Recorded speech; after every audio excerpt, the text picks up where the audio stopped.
Hello, everyone, friends, family, fellow poets, and poetry enthusiasts.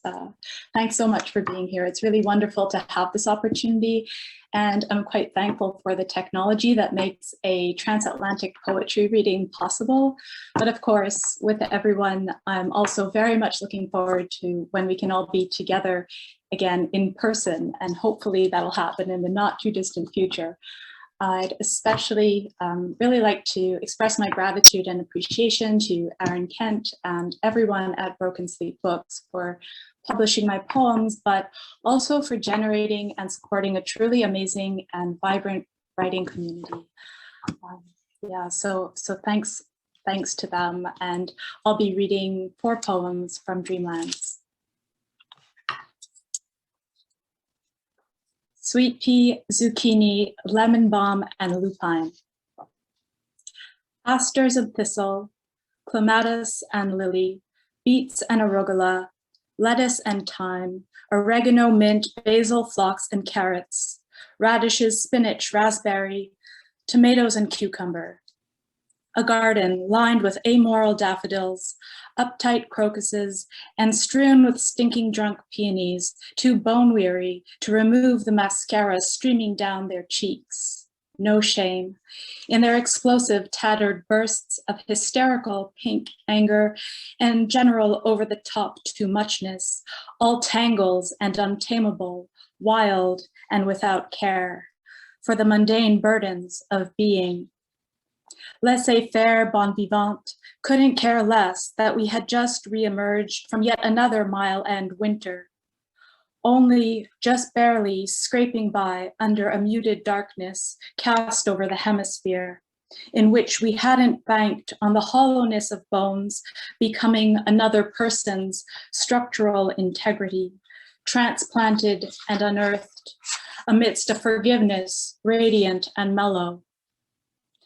In our permacultured heart of hearts, there is always this sense of almost belonging, though everything about it feels more like longing for a reality that we're slowly only now reconfiguring ourselves around. A rusted train yard covered over in white silence waits for spring, thawing its way into beginning. We'll look back at the snow-covered tracks that separated us all winter long from Little Italy and think to ourselves how well we kept our balance between how much everything mattered and how easy it was to erase.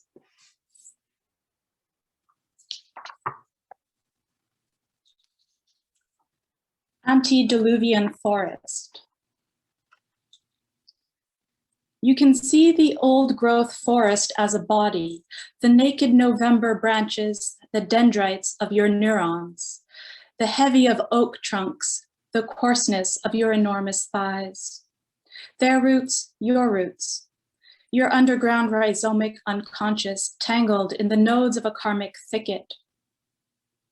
You can see the body as a temple, primeval, with a diadem of trees beaming on a hilltop, brushing the clouds crowded in like upside-down mountains, illumined tangerine from within, reflected in a pristine Clearwater lake, its source a rushing waterfall, an outpouring, a rent in the hardness of your petrified rock face. Dusk, the hour between dog and wolf, in which doubt corrodes the heart, the brilliance of the day conceding that it can too be beautiful to become less beautiful, beautiful to grow old, a shift towards nightfall, the weirdness of aging. Running, we lie, that we like how it makes us feel, when really we like how it makes us look, vibrant, youthful, eternal. The forest path is soft and supple, forgiving every breathless heel-toe stride of vanity, absorbing the shock and anxious mourning of a bird's nest chest, burrowed in patterns of ancestral grief, home to a fragile, unhatched, speckled egg, and a sunken heart, not relatable to anything actual. A deceptive residual depression of deep time, nourished by not doing anything to decrease its volume, or soften its cardiovascular impact. And maybe there is meaning in the weirdness, or maybe it's just weird. You wake up and wonder, what if everyone decides in hive mind collectivity to love you all at once?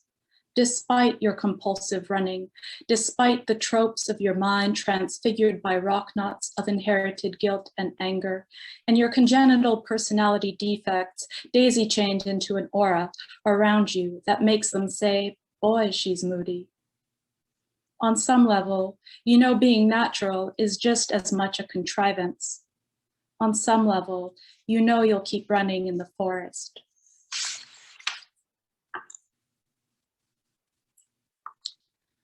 Ode to Hermes.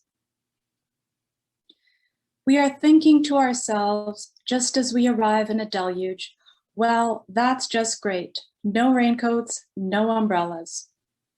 Proving again that we are water, proving again that despite all horrors, we are true and beautiful and kind. Overcoming guru death, surpassing false idols of id, we reestablish healthy boundaries.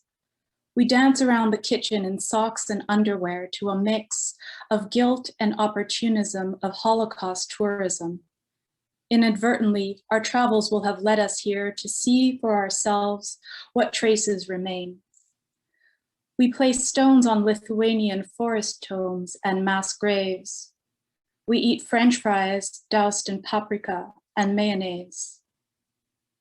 Let life grease its own gears. This is just to say, please don't micromanage or use me as Baroque leverage to circumvent the ornate fate of intertwined snakes or any other gilded amulet of history. Let's just pretend it's by design, God, that I've designed this shield to shield humankind from itself. There is always the danger of too much symbiosis. It's possible also, I've heard, to suffer from your own beauty, and that painting can serve as catharsis, as memory banks. What's one more notch in your borscht belt? The levity of those faraway Catskills that helped you forget the warped, waterlogged wooden homes of the old country with their triangular roofs and lace curtains that stayed mum, never letting on that a backyard genocide was going on within our lifetime. Let's paint an inverted paradise as a metaphor for betrayal, a guideline on how to invite incantations of Baltic shamans whose broken Sanskrit, gnarled ginger root knuckles and withered leathered satchels paint you inadvertently in the form of a red teardrop camouflaged by landscape, lucid against the backdrop of biodiversity in the pines, blending you into quiet forests of residual horror. Everyone is born into a difficult incarnation. Still, you're watery, rippled, and not fully formed. Still, you swoon, mystified by the psychic life of trees and the unconscious coniferous alterity of your soul. Here again, after so very long.